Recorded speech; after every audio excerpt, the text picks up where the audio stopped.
प्रायोजक हैं cancer healer centre, new beginning. हमारे साथ खास मेहमान भी जुड़ गए इस वक्त। हमारे साथ दीपक झा, कांग्रेस पार्टी के प्रवक्ता हैं, जुड़े हैं। हमारे साथ शाजिया इल्मी भी मौजूद हैं, बीजेपी के प्रवक्ता। हमारे साथ यहाँ स्टूडियो में समीर चौगांवकर जी और कुर्बान अली साहब पहले से मौजूद हैं। लेकिन शाजिया, बीजेपी इससे पहले भी लगातार लोकसभा में अच्छा प्रदर्शन करती रही, लेकिन विधानसभा में अच्छा प्रदर्शन उनका नहीं हुआ था उस हिसाब से जितनी की मेहनत की गई थी बीजेपी द्वारा।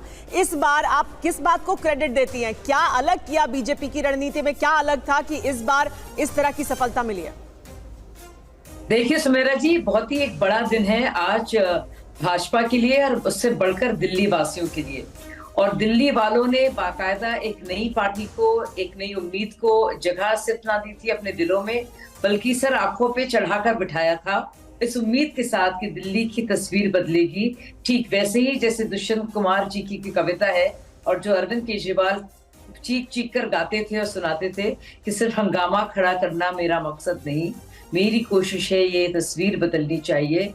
पर दिल्ली वासियों ने सिर्फ और सिर्फ हंगामा देखा और सिर्फ हुड़दंगबाजी देखी, बहानेबाजी देखी, वादा खिलाफी देखी, एक दूसरे पर दोष मढ़ना देखा केजरीवाल जी की तरफ से। और वही दिल्ली ने परखने के बाद, सोचने के बाद और परेशान होने के बाद, इतनी दुश्वारियां झेलने के बाद, गंदी बदबूदार कूड़ों के अंबार से गुजरने के बाद, टूटी हुई सड़कों पर चलने के बाद, जहरीला पानी पीने के बाद, शराब के ठेकों को घर के आसपास, मंदिरों के आसपास, स्कूलों के आसपास बर्दाश्त करने के बाद आखिरकार अपना फैसला सुनाया। और ये फैसला सबके सामने है, एक प्रचंड शानदार बहुमत। और केजरीवाल जी के लिए कहते हैं ना, पूरा चक्र जो है घूम गया है। वही इंसान जो कहता था और नारे हम लोग लगाते थे और एक रामलीला मैदान में जो हुजूम था लोगों का, एक वैकल्पिक राजनीति के लिए जो शुरुआत हुई थी और एक इनकलाबी फिजा थी, तो वो सबका खात्मा आप देख रहे हैं। तो आपदा का राजनीतिक खात्मा आप देखिए सबके सामने है। आप खुद भी आम आदमी पार्टी में रह चुकी हैं, समझ गए हैं। एक बड़ी बात आपने कही कि 10 साल लोगों ने परखने के बाद अब ये हार दिखाई है, यानी लोगों का मोह भंग हुआ है अरविंद केजरीवाल और उनकी पार्टी से। जो पार्टी दिल्ली में ही खड़ी हुई वही दिल्ली में ही हार गई। एक बहुत बड़ा एनालिसिस है जो कि जनता ने आंख दिखाई है। इसके अलावा हमारे साथ और भी लोग हैं, उनके पास चलेंगे। मेहमान हमारे साथ स्टूडियो में भी हैं, लेकिन जल्दी से मैं आनंद प्रकाश पांडे के पास चलती हूं क्योंकि बीजेपी मुख्यालय में इस वक्त हलचल तेज है। आनंद, कुछ ही देर में प्रधानमंत्री मोदी आने वाले हैं, संबोधन किया जाएगा इस जीत का।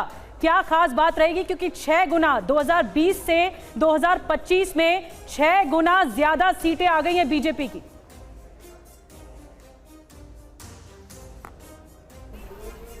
में किसी भी राज्य में चुनाव जीती रही तो इसी बीजेपी हेडक्वार्टर में प्रधानमंत्री नरेंद्र मोदी बीजेपी के कार्यकर्ताओं को संबोधित करते रहे। लेकिन वो मौका प्रधानमंत्री नरेंद्र मोदी के बनने के बाद 10 साल बाद आया है और बीजेपी के लिए 27 साल बाद आया है, जब वो इसी बीजेपी हेडक्वार्टर में यहाँ के दिल्ली के बीजेपी कार्यकर्ताओं को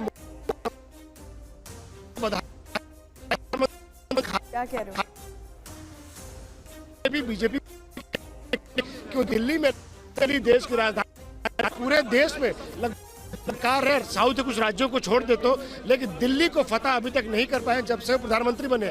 लेकिन वो कसक भी आज दिल्ली की जनता ने, बीजेपी कार्यकर्ताओं ने पूरी कर दी। और यही वजह है कि यहाँ पर भारी संख्या में बीजेपी के जो कार्यकर्ता है प्रधानमंत्री नरेंद्र मोदी के मास्क लगा के उनका इंतजार कर रहे हैं। और प्रधानमंत्री जब आज इस मंच से संबोधित करेंगे तो जाहिर तौर पर तो इंतजार सभी को है प्रधानमंत्री के पहुंचने का पार्टी मुख्यालय। आनंद हमारे साथ तस्वीरें वहां से साझा कर रहे हैं लगातार। इस वक्त कांग्रेस से हमारे साथ दीपक झा जी जुड़े हुए हैं। दीपक जी, जहां जहां प्रचार के लिए जो पार्टियां गई वहां पर एक बात जरूर की गई कि 10 साल पहले, 15 साल पहले शीला दीक्षित का जो शासनकाल था वो वैसा नहीं नजर आ रहा आम आदमी पार्टी में। लेकिन क्या वजह रही कि आपकी पार्टी जीरो रही, खाता भी नहीं खोल पाई?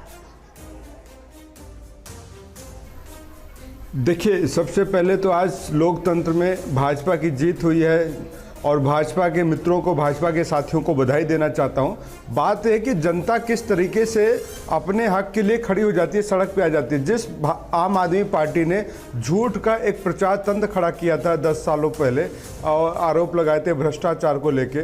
देखिए, कहते हैं ना, तुमसे आप हो गए और आपसे वो दिल्ली के बाप बन गए, और जब जनता अपने पे आई तो सबको साफ कर दिया। तो आज आम आदमी पार्टी साफ हो गई क्योंकि इन्होंने झूठ का प्रचार किया था, शराब बांटने का काम किया था।